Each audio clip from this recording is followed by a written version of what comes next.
Fajn, inspiracijski podcast z Majo Monroe. Dragi poslušalci, sledilci in gledalci Fajn podcasta, kjer vas vsak teden inspiriramo zgodbami ljudi, ki sledijo svojemu srcu in so pri tem tudi uspešni in zato inspiracija vsem nam. Danes bomo šli čez mejo v Avstrijo, kjer živi Slovenka na Dunaju z Joy Medos oziroma Jožico Medoš po slovensko. Sva se spoznali že pred leti na eni drugi inspirativni debati, danes pa je tukaj z mano v Fajn podcastu. In zakaj? Zato, ker je res ena posebna ženska. To je taki vzor, da rečemo, dosežek za nas Slovence. Pozdravljena, zdravo. Pozdravljena, Maja. Hvala, da si me povabila na tale podcast. Najlepša hvala. Ja, seveda, z veseljem. Veš kaj, pri tebi je tako, da ko te tvoje dosežki gledam, pa ne se bomo povedali kaj, ker sem te pozabila pozdraviti, veš, ker je bilo tako, da moram jaz najprej povedati, da Jožica govori 8 jezikov tekoče in da je bila pri 30-ih že CEO, ena najmlajših CEO v bistvu v Evropi, 600 milijonsko podjetje je vodila in danes je zelo uspešna poslovna coachinja za te izvršne, v bistvu vodstvene kadre. In Jožica, povej, kak v bistvu človek, pa dajmo iti mogoče tudi na to plat, ki je mogoče malo kočljiva, provokativna ali pa tudi ne, kak ženska v bistvu naredi takšno kariero in pride na takšen top že pri teh letih, kot ti praktično že v 20. Ojoj, to je vprašanje, ko me vsi sprašujejo in po pravici povedano odgovora nimam, ker ni, da bi, veš, ni tiste magic stick, veš, ni nekaj, ko bi človek rekel, to je to, ne. Jaz mislim, da kar je pri meni pomagalo, je to, da sem dobila ponudbo od enega internacionalnega podjetja, da sem prišla na Dunaj in začela delati za njih. To je bilo eno. Drugo je bilo podjetje, v katerem sem delala, tudi sem bila izpostavljena višjim kadrom v podjetju, kar je izredno pomagalo. In tretje, nisem nikoli, ko bi rekla, če sem imela mnenje, sem ga tudi povedala. Kar to pomeni, je bilo pri meni, da jaz še vedno se spomnim, smo imeli en meeting oziroma sestanek. Jaz sem bila 26 let stara, sem bila, mislim, da teden ali pa 2 v podjetju tukaj na Dunaju in sem jaz začela praviti oziroma učiti moške, ko so bili že 30 let v tem podjetju, kako naj ne poslujejo, kako se ne posluje z eno določeno državo in tako naprej. In že to, da sem sploh imela da sem se sploh upala, ker to je tisto, ne, si upati, veš, Angleži bi rekli courage, ne, si upati sploh to reči, ne, ker mislim, da notri, ne, mislim, srce mi je tako bilo, ne, ker kaj bom jaz, mlada Slovenka, blond, pa ne vem še kaj, ne, govorila tukaj moškim, ko so 40, 50, 60 let stari, kako ne poslujejo, ne. In mislim, da to je bilo tisto upati si nekaj reči, nekaj narediti, že tisto, da sem si upala priti na Dunaj, pustiti vse doma, mislim, da je to, upati si. Mislim, da je verjetno kar to, ja. Pa prav v bistvu sama si šla, ne? Ali si imela tu na Dunaju koga, ali si ker sem šla za priložnostjo in v enem tvojem citatu sem prebrala z glavo naprej v neznano, ne? Da praviš, da je to bilo tisto ključno. Ja, ker ko sem jaz dobila tisto ponudbo, še danes se spomnim, nihče ni vedel o temu in potem sem jaz tudi, veš, ko se začneš spraševati, naj grem ali ne grem, ne, pa narediš tisto listo, zakaj bi šla, zakaj ne bi, ne.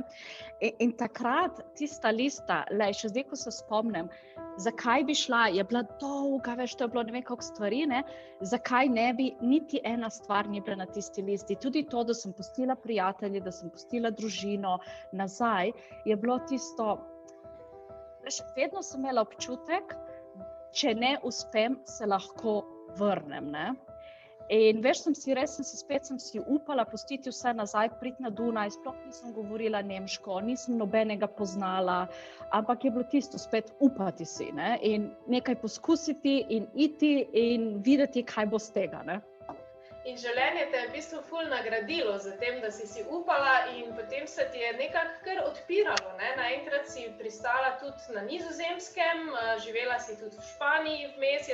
Ja, ker takrat sem jaz delala za eno nizozemsko firmo, eno multinacionalko, torej podjetje, in potem oni so me poslali zunaj v Španijo, kjer sem v Španiji vodila naše špansko podjetje in potem iz Španije za Benelux, kjer sem pač vodila podjetje v Beneluxu. Izredno mlada ženska, pač sem tudi delala v tekočinjenem naftnem plinu, ne, kjer ni bilo veliko žensk, ampak kar je tudi pomenilo, da kot ženska moraš včasih tudi kaj več pokazati, zato da dobiš priložnosti. No, vse to sem te mislila vprašati, ne. Se mi zdi, da za žensko je čisto drugače, ne, da je nenehen fajt, ne, da v bistvu ti dokazuješ se še ti vedno to dogaja, ali si zdaj že si ustvarila ta nek ugled med moškimi kolegi oziroma v poslovnem svetu, ali je za žensko to never ending story? Tako, če jaz pogledam, kako sem se jaz vedno z moškimi pogovarjala, oziroma kako sem jih jemala, je bilo vedno tisto na enaki ravni, ne. Veš, ko gledaš iz oči v oči, ko nimaš tistega občutka, ker sem ženska, sem nekaj manj ali pa manj vredna, ne. In mislim, da je to izredno veliko pomenilo. Kar pa še dan danes vidiš, je to, da marsikatere ženske imajo težave in ne zaradi tega, veš, ker marsikdo reče, ženske si morajo več upati. Ja in ne. Mislim, da je problem tudi nekje drugje, je naša kultura. Je, veš, ko si ti ljudje predstavljajo, kdo je voditelj dan danes, ne? Še vedno imamo v mislih moški, belopoltni, ne? In veš, tisto je malo aroganten, če ne tako rečem, ne? In to so marsikdo ima tako sliko voditelja dan danes. In to ni to, ker če pogledaš malo vodenje, ne? Kar je res učinkovito, je dosti več, kar ženske prinesejo. Ker mi, veš, ko imamo tiste mame, ne, če ne tako rečem, veš, imamo nekaj tistega, ker, ko bi rekla, we take care of the people, ko se reče pa to po slovensko, v bistvu skrb za ljudi, ne, ta neka človeškost. Ja, točno to, skrb za ljudi, hvala. Veš, ker ženske, saj ne rečem, da moški ne, ampak ženske imamo to bolj pod kožo, če ne tako rečem, ne. Veš, skrbimo za ljudi in jaz vedno pravim, če ti skrbiš za ljudi, ljudje bojo skrbeli za rezultate. In potem bodo podjetja uspešna. Ampak če ti ne skrbiš za ljudi, ne boš nikoli, podjetje ne bo uspešno. Bo nekaj časa, ampak ne dolgoročno. In mislim, da je to tista skrb za ljudi. In mislim, da kot ženske eno stvar, kar lahko vedno naredimo, je ne se počutiti manj vredne zato, ker si ženska. Res ugotovi, kaj je tisto, kar prineseš za mizo, na mizo, tisto, kar veš, tisto, kar znaš.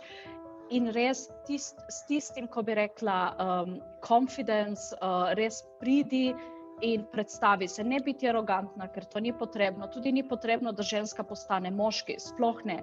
Bodi ti. Veš tisto, Angleži bi rekli own your story, ne? Kar pomeni zavedaj se, kdo si in kaj imaš in kaj prineseš. Ampak ko delaš recimo zdaj z vodji, ne, pa z direktorji, pa direktoricami in voditeljicami, koliko je to že v njih, se pravi, da se zavedajo tega, oziroma koliko morate dejansko delati na osebnosti, da ljudje v bistvu sploh spoznajo sebe, kljub temu, da so na vodilnih mestih? Izredno veliko. Mislim, da to se nikoli ne konča. To je, če nas pogledaš kot ljudi, ne, mislim, da se začnemo spoznavati enkrat tam mogoče pri 15, 20, ampak potem mislim, da to gre celo življenje naprej, ne. Ti se spoznavaš, ker vsaka situacija, v kateri si, bo nekaj drugega prinesla, morda drugo stran tebe, nekaj, kar, to sem tudi jaz, ali pa veš, ali pa tudi si v drugi situaciji, ko rečeš, tega pa res ne vem, kako bi to naredil, ne. Kaj moram na sebi narediti za to, da bom lažje v tej situaciji odreagiral. Tako da to se nikoli ne konča. To je tisto spoznavanje sebe, to gre naprej in naprej in naprej. To mislim, da se konča, ko umremo, nič prej, po moje. Ja, je smešno, ker tako, ko smo mladi, naprimer, že dostikrat, ne, smo kar odločeni, da vemo, kaj bi radi, ali pa vemo, kaj bi radi počeli, ne. Pa ravno te neke spoznavanje samega sebe skozi različne življenjske situacije bistvu ti pokažejo še milijon drugih opcij, ampak v tem primeru pa dostikrat tudi pride do zmede, ne? Dosti ljudi danes je tudi zmedenih, ne? Imeli so že idejo, kaj bi radi bili, pa potem to nekako se ni izpeljalo ali pa zdaj več ne čutijo tega in potem spet, kako najdeš to čistino, veš, v glavi, da greš pravo pot, kako zbrati pravo pot? Jaz bom rekla tako, je čisto v redu, da enostavno ne veš, kaj hočeš. Je čisto v redu, da si vzameš nekaj časa in da enostavno začneš razmišljati, kaj je tisto, kar me veseli, kaj je tisto, kar je pomembno, katero je podjetje, v katerem bi rada delal oziroma sodeloval. To je čisto v redu. Tudi je v redu, da čez 5 let rečeš, veš kaj, to tudi ni bilo to. Kaj pa, če je nekaj drugega.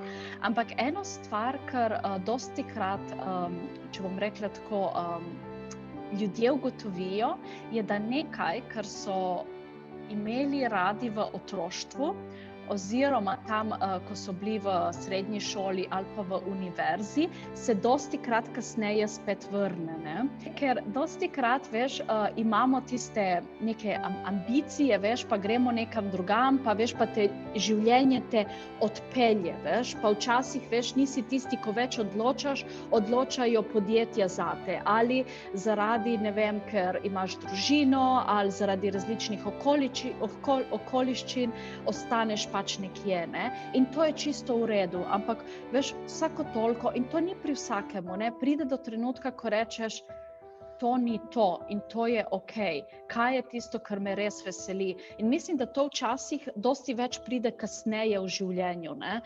Ker veš, na začetku, ko smo 20, 25, 30, še vedno hočemo biti uspešni, norimo, gremo za nečem. Veš, po 40-ih pol si začneš razmišljati, a je res to? Veš, tako da, ja, je čisto v redu. Kje si, je v redu. In vedno znova lahko najdeš to neko svojo prvotno pot ali pa tisto najboljšo, ne? Če pa je ne najdeš, pa lahko tudi odpotuješ okoli sveta, ne? Lahko, ja. A mislim... Življenja si pustila vse in si šla na polletno potovanje. Povej mi še malo o tem, kaj se je zgodilo v tvoji glavi, zakaj je bilo to tebi takrat drive in zakaj, kaj ti je to prineslo v bistvu? Tako, takrat, ko sem se pač odločila, da ne bom šla nazaj delati za velike corporations, ne, za corporate, sem rekla, moram narediti nekaj zase in to je investirati v sebe, ne. Ker jaz pravim tako, najboljše investicije, ko sem v svojem življenju naredila, so bile investicije v mene. Zakaj je to? Ker jaz sem si vedno želela potovati, ampak je vedno bilo tako, ali ni bilo časa, ali ni bilo denarja, ali veš, vedno neke take, veš, excuses, kot bi rekli Angleži, vedno najdeš nek razlog, zakaj ne bi oziroma ne moreš, ne. In takrat, ko potem pač nisem imela službe, sem se morala odločiti, kaj bom, sem rekla, zdaj ali pa nikoli več, ne? In sem se odpravila in sem res 6 mesecev sem potovala okrog sveta. Moram reči, da sem imela tudi srečo, ker sem imela nekaj denarja na strani, ker mi je to tudi omogočilo, ker to ne more vsak, to točno vem. Ampak tisto, veš, ko 6 mesecev si odvisen sam od sebe, ampak tudi od drugih, od ljudi, ko jih spoznaš.